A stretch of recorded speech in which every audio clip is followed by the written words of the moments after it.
அவங்களை எப்படியாவது அவங்களுக்குள்ள ஒரு சமாதானமாய் அவங்க வாழணும் என்பதற்காக ஆண்டவர் விரும்பி அவர் சொல்றாரு, நீ செய்த பாவங்கள் உனக்கு மன்னிக்கப்பட்டது, இவள் என்னிடத்துல மிகவும் அன்பு கூர்ந்தாலே என்று சொல்லிட்டு 50வது வசனம் சொல்றாரு பாருங்க. அல்லேலூயா. அவர் ஸ்திரியை நோக்கி உன் விசுவாசமே உன்னை ரட்சித்தது, சமாதானத்தோடு போ, சமாதானத்தோடு போ. எல்லாம் யோசித்து பாருங்க பிரியமானவர்களே. இதுவரைக்கும் அவர் சமாதானத்தை இழந்ததற்கு காரணம் அவள் செய்த பாவம். அவள் செய்த பாவம் உள்ளுக்குள்ள ஒருவேளை அந்த வேதனை அவங்களுக்கு தான் தெரியும். வெளி தோற்றத்துக்கு ஒருவேளை அவ நல்லவளா இருந்திருக்கலாம், பாவியா தெரிஞ்சிருக்கலாம். ஆனா உள்ளுக்குள்ள காயப்பட்ட நிலைமையில, பரிதாபப்பட்ட நிலைமையில, எல்லாராலும் தள்ளப்பட்ட நிலைமையில, எல்லாராலும் அப்படியே அசட்டப்படப்பட்ட நிலைமையில வாழ்ந்து கொண்டிருந்த இந்த மகளுக்கு ஆண்டவர் சொல்றாரு, நீ சமாதானத்தோடு கூட நீ போ. எதை நீ இழந்து இருந்தாயோ, எந்த பாவத்தை செய்து அந்த சமாதானத்தை இழந்து இருந்தாயோ, நான் உனக்கு சொல்லுகிறேன், அந்த பாவத்தை நான் உனக்கு மன்னிச்சிட்டேன். நீ என்கிட்ட மிகவும் அன்பு கூர்ந்த, இவ்வளவு பெரிய காரியங்களை செஞ்சதுனால நான் உனக்கு சொல்லுகிறேன், நீ சமாதானத்தோடு கூட நீ போ என்று சொல்லி ஆண்டவர் அனுப்புகிறார். அல்லேலூயா, அல்லேலூயா. அதுக்கு காரணம் பாவம் தான். யாரா இருந்தாலும் சரி, நானா இருந்தாலும் சரி, நீங்களா இருந்தாலும் சரி, மனிதர்கள் பாவங்கள் செய்யும் போது சமாதானமா இருக்கவே முடியாது. ஆனா அதை ஆண்டவர் மன்னித்து சமாதானத்தை கொடுக்கிற ஒரு தேவனாக இருக்கின்றார். இரண்டாவது, ஏன் மனிதன் சமாதானமா இருக்க முடியவில்லை? வியாதி. வியாதி. மார்க் எழுதின சுவிசேஷம் 5வது அதிகாரம் 34வது வசனத்தை வாசிங்க. அவர் அவளை பார்த்து, மகளே, உன் விசுவாசம் உன்னை ரட்சித்தது, நீ சமாதானத்தோட போய் உன் வேதனை நீங்கி சுகமாயிரு என்று சொல்லி ஆண்டவர் இங்க ஒரு பெண்ணை குறித்து சொல்றார். நீங்க மார்க் எழுதின சுவிசேஷத்துல 5ஆம் அதிகாரத்துல 25ஆம் வசனத்திலிருந்து 34ஆம் வசனம் வரைக்கும் வாசிக்கும் போது அந்த சம்பவங்களை நீங்க முழுமையாக நீங்க அறிந்து கொள்ளலாம். இங்க ஒரு பெண்ணை குறித்து சொல்லப்படுகிறது. ஒரு பெண்ணுக்கு 12 வருஷமா உதரம் போய்கிட்டே இருந்தது. அவளுக்கு பேரு பெரும்பாடு உள்ள ஒரு ஸ்திரீ. இயற்கையா உங்களுக்கு தெரியும், பெண்களுக்கெல்லாம் ஒரு 3 நாள் இல்லை ஒரு 5 நாள் இல்லை ஒரு 7 நாள் உதரம் போனாவே கண்டிப்பாக உங்களால ஏது கூட நிற்க முடியாது, வேலை செய்ய முடியாது, துணி மேல துணி மாத்திக்கிட்டு இருக்கிற ஒரு சூழ்நிலை ஏற்படுகிறது. பெண்களுக்கு பாதிக்கப்பட்டவங்களுக்கு எல்லாருக்குமே தெரியும். ஆனா 12 வருஷம்னா யோசித்து பாருங்க, அந்த பெண்ணோடு கூட யாருன்னா சேர்ந்திருப்பாங்களா? பக்கத்துல யாராவது வந்திருப்பாங்களா? அது எவ்வளவு கொடுமை யோசித்து பாருங்க. 12 வருஷமாக உதர போய்கிட்டே இருக்குது சொன்னா சாதாரணமான விஷயமா? சாதாரணமான காரியமா?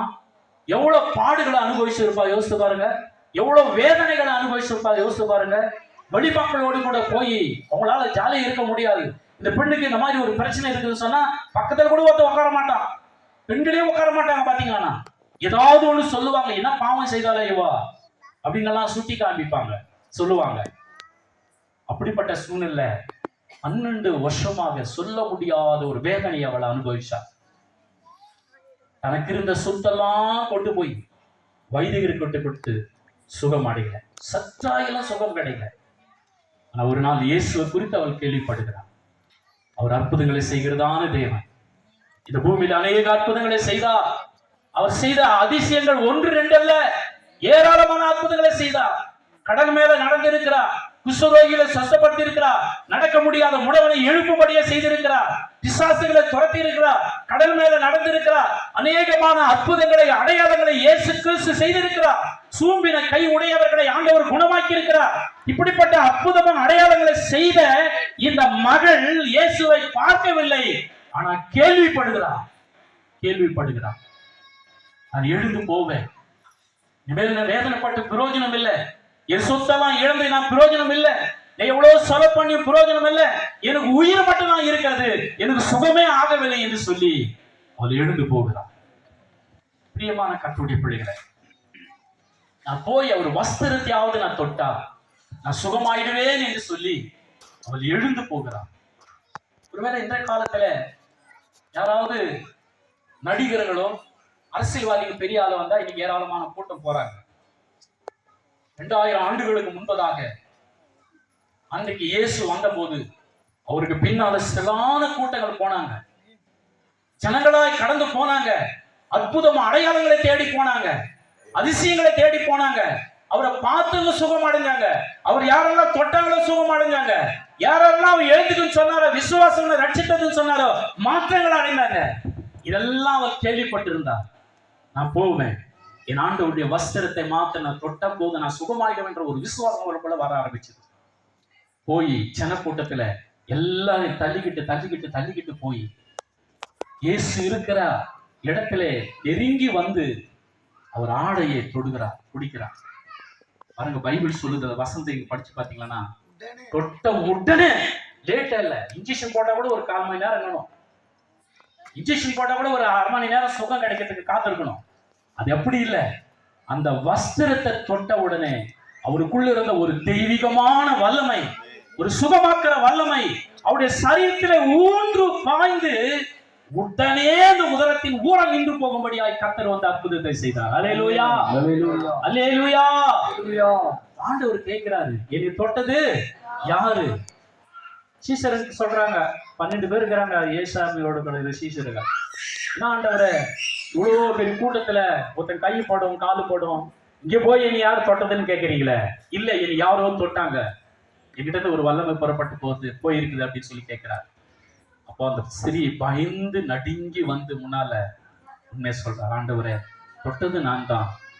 12 வருஷமா, 1 வருஷம் அல்ல, 2 வருஷம் அல்ல, 12 வருஷமா நான் இதுல அவதிப்பட்டு கொண்டிருந்தேன். நான் எவ்வளோ எனக்கு இருந்ததெல்லாம் விட்டு செலவாயிச்சிட்டேன், சுகமாகல. நான் வந்து உன்னை தொட்டா சுகமாவேன்னு சொல்லிட்டு நான் வந்தேன் ஐயான்னு சொல்லிட்டு எடுத்துக்கொள்கிறேன். அப்பதான் ஆண்டவர் சொல்றார், சிறிய பார்த்து, சிறிய உன் விசுவாசம் உன்னை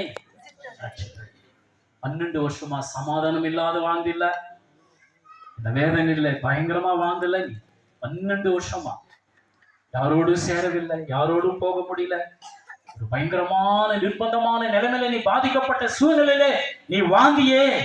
நான் உனக்கு சொல்லுகிறேன், இன்றைக்கு நீ சமாதானத்தோடு போன்னு சொன்னார் ஆண்டவர். அல்லேலூயா, அல்லேலூயா. வேதனை நீங்கி இந்த நாளில எப்படி இரு, நீ சுகமாயிரு என்று சொல்லி ஆண்டவர் சமாதானத்தோடு அனுப்பினார். அல்லேலூயா.